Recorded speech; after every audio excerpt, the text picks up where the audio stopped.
தமிழ்நாட்டு மக்களுக்கெல்லாம் முதலமைச்சர் ஸ்டாலின் இன்ப அதிர்ச்சி கொடுத்துள்ளார் என்றும், ஏன் முன்கூட்டியே அவர் மகளிர் உரிமை தொகையை வழங்க உத்தரவிட்டார் என்றும் மக்களுக்கு தெரிய வேண்டும் என்றும் தமிழ்நாடு கனிமவளத்துறை அமைச்சர் ரகுபதி பேசியுள்ளார். புதுக்கோட்டை அண்ணா சிலை அருகே தமிழக நாட்டுப்புற மேடை கலைஞர்கள் சங்கத்தின் சார்பில் 11ஆம் ஆண்டு நாட்டுப்புற கலைவிழா நிகழ்ச்சியில் பேசிய அவர் இவ்வாறு தெரிவித்தார்.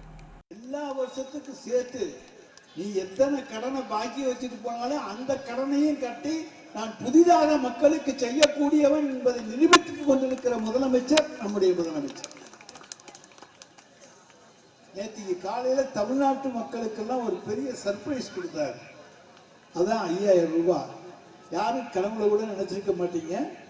ஏன் நேற்றுக்கு அவர் கொடுத்தார் என்பதற்கான காரணத்தை நான் உங்களுக்கு சொல்லாமா? முந்தா நாள் ஒரு தகவல் வந்தது. நேற்றைய தினம் சுப்ரீம் கோர்ட்ல போய் இலவசங்கள் கொடுக்கக்கூடாது என்று சொல்லி பாஜக கட்சியை சேர்ந்தவர்கள், ஏன்னா மோடிக்கு எப்பவுமே இலவசம்னா பிடிக்காது, அது பிடிக்கிறத வேண்டாம்னு சொல்லி தடுத்துருவார். அவங்களை சேர்ந்தவர்கள் ஒரு வழக்கு போடுவதற்கான முனைப்பிலே இருக்கின்ற தகவல் கிடைத்தவுடன் மாலை 5:30 மணிக்கு தகவல் கிடைக்கிறது. 7 மணிக்கெல்லாம்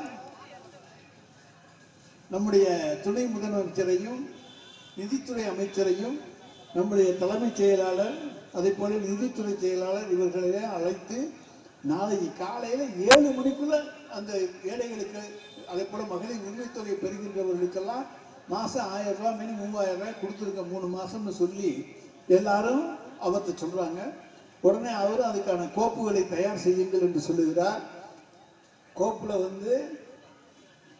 நிதியமைச்சர் கையெழுத்து போட்டார். 3 மாசத்துக்கு 3000 ரூபாய். துணை முதலமைச்சர் 3 மாசத்துக்கு 3000 ரூபாய் போட்டார். அடுத்து முதலமைச்சர் போடணும். அப்போ அவர் என்ன செய்கிறார்? இந்த 3 மாதங்களுக்கு 3000 ரூபாயோடு சேர்த்து கோடை விடுமுறை போனஸாக 2000 தருகிறேன் என்று தன் கைப்பட எழுதி மகளிருக்கு தந்தவர் தான் நம்முடைய மாண்புமிகு தமிழ்நாடு முதலமைச்சர். நேற்று காலையில நீங்க எல்லாம் மகிழ்ச்சியா இருந்தீங்க. ஆனா ஒரே ஒரு ஆளு வெங்கட்ராமா கோவிந்தான்னு பாடிக்கிட்டு ஒரு ஓடி இருந்தார். யார் தெரியுமா? தமிழ்நாட்டினுடைய அண்ணா திராவிட முன்னேற்ற கழகத்தினுடைய கட்சி தலைவர் அவர் எடப்பாடி பழனிசாமி. அவர் என்னன்னா நேர்த்திக்கடன் தீர்க்கிறதுக்காக நேற்று திருப்பதி ஏழுமலையான தரிசனம் செய்ய போயிருக்கார். எப்படியாச்சும் நான் முதலமைச்சராக வரணும், ஆட்சியை பிடிக்கணும், வெங்கடாஜலபதியே நீயே எனக்கு துணைன்னு சொல்லி அங்கே வேண்டிட்டு ஒரு பட்டு துண்டை போத்திக்கிட்டு வெளியே வர்றாரு.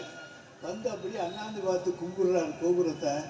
அப்போ பக்கத்தில் ஒருத்தர் போய், ஐயா ஒரு தகவல் என்னன்னு கேட்டார். இந்த மாதிரி மகளிருக்கு 5000 ரூபாயை அறிவிச்சு எல்லாருடைய அக்கௌண்ட்லையும் போட்டாங்கன்னு சொல்லுங்க. போட்டாங்களா? அப்படியா? அப்போ போச்சப்பா, இதுவும் போச்சா?